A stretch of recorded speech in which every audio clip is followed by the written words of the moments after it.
But power has a way of making people desperate, and Farid wasn't about to back down without trying to claw some of it back.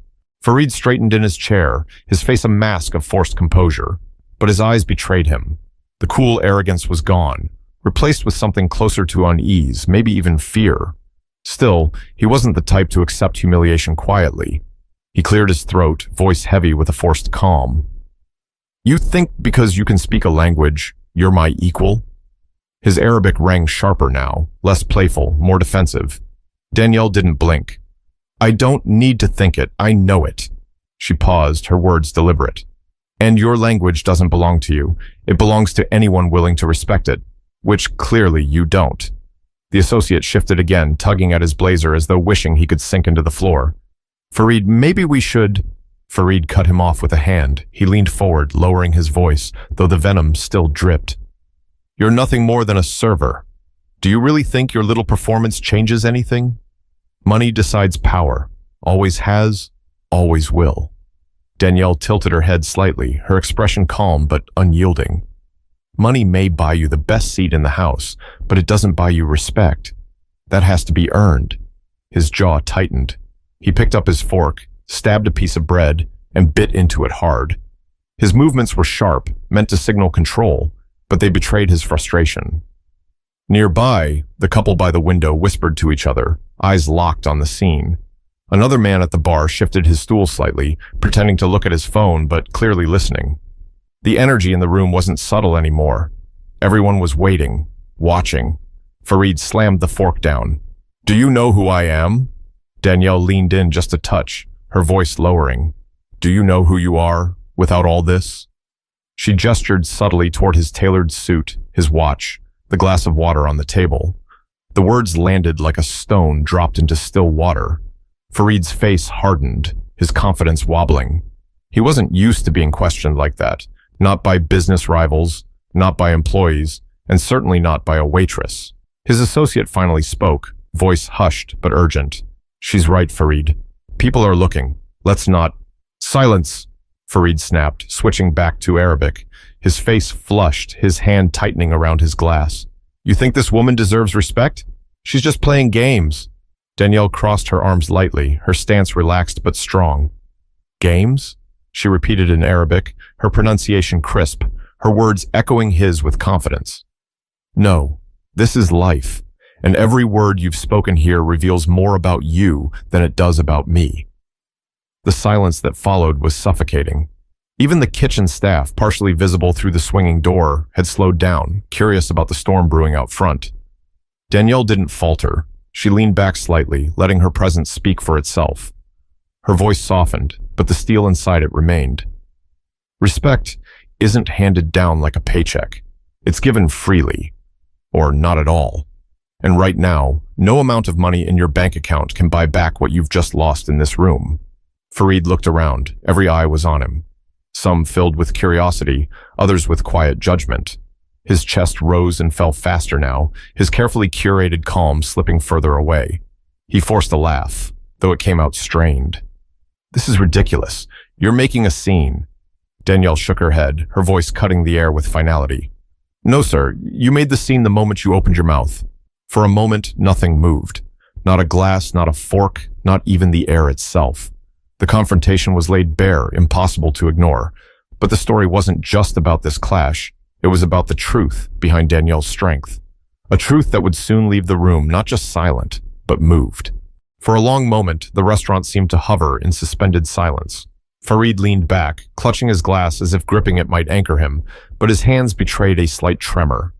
His associate kept glancing between him and Danielle, as if silently begging for the confrontation to end. Danielle, however, stayed steady. She knew this was the moment to shift the weight of the room, not through anger, but through truth. She let out a slow breath and, in Arabic, said something that neither man expected. "My grandmother used to say, 'The tongue is a sword. Use it to cut down pride or to lift someone up.' She taught me that when I was 10 years old in Casablanca." Gasps rippled softly through the restaurant, even from those who didn't understand Arabic, simply because of her tone, quiet, assured, personal. Farid frowned, his arrogance faltering.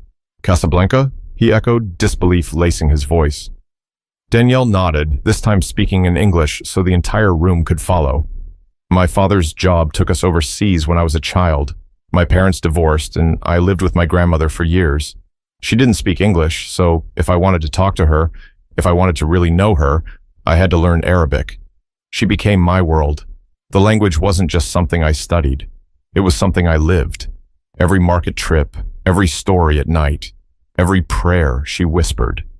She paused, her eyes steady on Fareed. So when you speak Arabic to insult me, you're not just insulting me. You're spitting on the very thing that shaped who I am. You're spitting on the woman who raised me. The air grew thick with weight. Nobody touched their plates. The servers behind the counter were frozen, their eyes locked on Danielle. Fareed shifted uncomfortably in his chair. His voice dropped as though unsure whether to keep fighting or to retreat. I didn't know. Danielle's gaze sharpened. That's exactly the problem. You didn't care to know. The associate finally exhaled, as though he'd been holding his breath the whole time.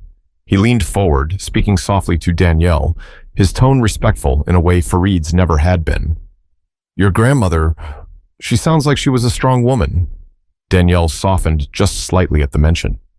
She was. She taught me that dignity isn't about what you wear or how much money you have. It's about how you treat people who can do nothing for you. The words landed like a stone dropped into still water, sending ripples across every listener in the room. A woman at a nearby table dabbed her eyes with a napkin. The man sitting across from her shook his head slowly, whispering, "Wow." Fareed swallowed hard. His bravado was collapsing. His fingers drummed nervously on the table, a habit of a man suddenly unmoored. He glanced around, noticing the stares, realizing he was no longer the admired figure at the corner table. He was the spectacle. Danielle didn't gloat. She didn't sneer. Her voice remained calm, her posture steady. You walk into places like this, expecting silence from those who serve you. But you forget, we have voices too. And today, I chose to use mine.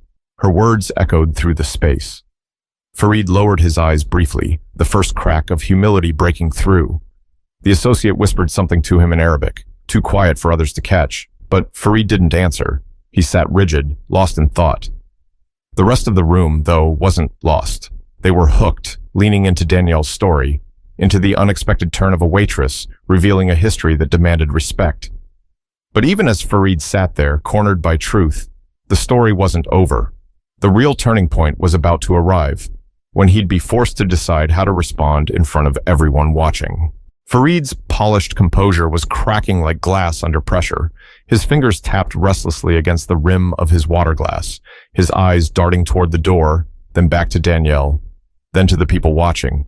He had built a life where every room bent to his presence, but here, in this Scottsdale restaurant, he was the one on trial. The manager, a man in his 50s with salt and pepper hair, named Charles Vega, had been hovering near the bar, unsure of how much to intervene. But when he saw how many customers had stopped eating, forks poised in midair, eyes glued to Fareed's table, he knew he couldn't ignore it. He walked over calmly, his voice measured. "Is there a problem here?" Charles asked, standing just beside Danielle. Fareed straightened in his chair, seizing the chance to recover his footing. "Yes, this waitress decided to lecture me in the middle of my meal. I expect professionalism, not a—" Charles cut him off, his tone polite but firm. "I've been standing here long enough to know she handled herself more professionally than most would." The restaurant murmured with low approval, a few heads nodding. Fareed's face flushed. He wasn't used to being contradicted. He looked back at Danielle, his words sharp. "You think you've embarrassed me, but all you've done is show your place. You're a server. I'm the client. That's how the world works." Danielle didn't move. Her voice was steady. "No, sir. That's how you think the world works." The quiet confidence in her tone stung sharper than any insult. People leaned closer, hanging on every word. Fareed's associate finally spoke, his voice carrying more weight than before. "Fareed, maybe it's time to stop. You're not winning this." That single sentence landed like a punch. For the first time all afternoon, Fareed's authority slipped openly. His own companion had sided with the waitress. Fareed's jaw tightened, but his shoulders slumped slightly. His gaze swept the room. Everywhere he looked, people were staring, judging. The billionaire who thought he owned every space he walked into had become the man everyone pitied, even disdained. Danielle broke the silence again, her voice softer now. You asked me earlier if I thought I was your equal. The truth is, I don't need your permission to be. Everyone in this room knows the answer already. The words struck like lightning. A ripple of quiet affirmations rolled through the restaurant. A woman at the corner table whispered, "She's right." A man near the bar added under his breath, "About time someone said it." Fareed's shoulders sagged. He opened his mouth, but no words came. For the first time in memory, he was speechless, not because he had nothing to say, but because nothing he could say would repair what he'd broken. Charles, the manager, gave him a pointed look. "Sir, you're welcome to stay and finish your meal quietly, but if this continues, I'll have to ask you to leave." Fareed swallowed, nodding stiffly. His eyes lowered to the table, away from the stares that burned into him from every angle. He looked smaller now, not because of his suit or his title, but because he'd been stripped of the one thing he valued most: control. Danielle didn't gloat. She simply straightened her notepad, tucked her pen behind her ear, and said evenly, "Your lamb will be out shortly." Her calmness only deepened the lesson. She didn't need to humiliate him. He'd done that himself. And as she walked away, every person in the restaurant seemed to breathe at once, as though they had all been holding their breath through the storm. But the real closure wasn't in silence. It was in what came next, when Fareed was left to face not just Danielle, but the lesson he couldn't escape. The lamb arrived minutes later, plated carefully by the kitchen staff, who were just as invested in the moment as everyone else. Danielle carried it out with the same grace she gave every customer, setting the plate in front of Fareed as though nothing extraordinary had happened. No sarcasm, no lingering stare, just professionalism. Fareed glanced up at her, but this time, his eyes didn't hold that same superiority. They flickered, uncertain, as though he wasn't sure what he was supposed to say, or if he deserved to say anything at all. His associate sat stiffly beside him, refusing to meet his gaze, too embarrassed by the spectacle. For a while, the only sounds at the table were the clinking of silverware and the scrape of knives against plates. The rest of the restaurant slowly resumed its rhythm, though the weight of what had just happened still lingered in the air. People glanced up from their meals now and then, stealing looks at Fareed, then back at Danielle, as if silently rooting for her. Halfway through the lamb, Fareed finally put his fork down. He cleared his throat. His voice was quieter now, stripped of arrogance. "You speak beautifully," he said in Arabic. Danielle tilted her head slightly, her eyes steady. "It's not the language that's beautiful. It's the respect you put behind it." His lips parted, then closed again. For a man used to closing billion-dollar deals, used to standing above entire boardrooms, the weight of those words was heavier than anything he'd carried before. The associate finally broke the silence, speaking gently. "Fareed, maybe this is the kind of moment you're supposed to remember. Money fades. Respect lasts." Fareed didn't answer. His eyes drifted toward the window, out to the bright Arizona streets where life moved on, indifferent to his wealth or his pride. He took a slow breath, nodded once, and whispered in English, "Maybe you're right." When Danielle returned to clear the plates, Fareed reached into his jacket, pulled out his wallet, and slipped several crisp bills onto the tray. But when she reached for it, she didn't even glance at the money. She looked him in the eye and said, "Respect matters more than tips." Her words landed heavier than the cash ever could. Fareed hesitated, then gave a small, almost imperceptible nod. It wasn't an apology spoken aloud, but it was the closest thing to one he'd ever given. As Fareed and his associate left the restaurant, the room felt lighter. Customers began eating again, conversations picked back up, but the story had already planted itself in their minds.